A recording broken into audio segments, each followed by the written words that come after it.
Let's continue with the additional notes slope fields worksheet, and let's look at number 2. So let's go down to number 2 here. So it says let P of t represent the number of wolves in the population at a time t in years where t is greater than or equal to 0. The population P of t is increasing at a rate directly proportional to 800 minus P of t, where the constant of proportionality is k. All right, so our independent variable is time, and our dependent variable is P of t, our population.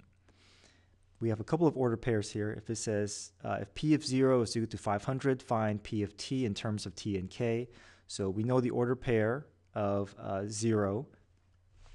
When time is 0, we're going to get a population of 500.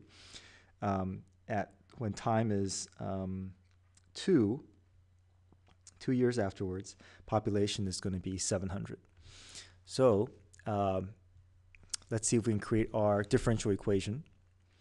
It says the population P of t is increasing at a rate. So this is referring to the derivative of P, because we see this word rate. So rate of P, so that's P prime, is equal to, okay, directly proportional. So we know this is going to be in the form of y is equal to kx.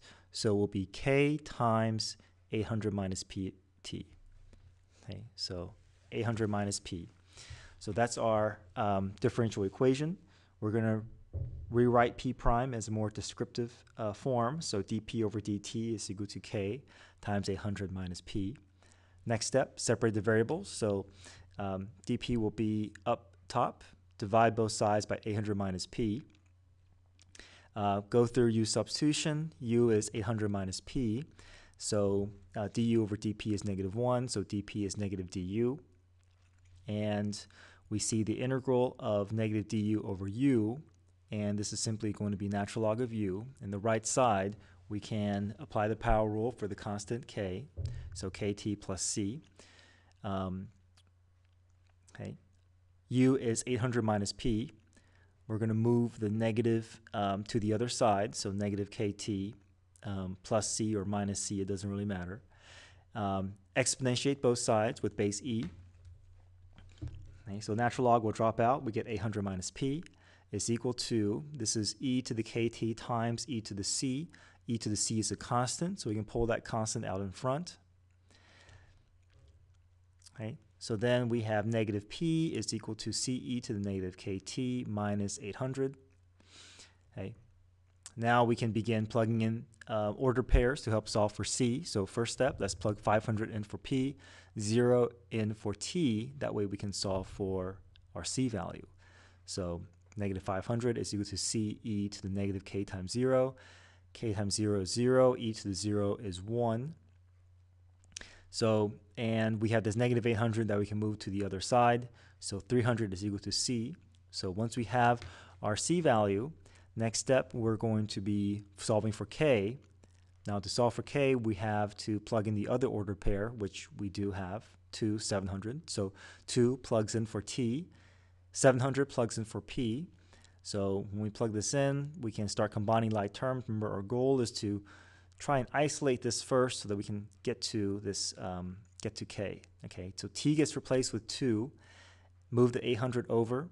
So negative 700 plus 800 is 100. Is equal to 300 e to the negative k times 2.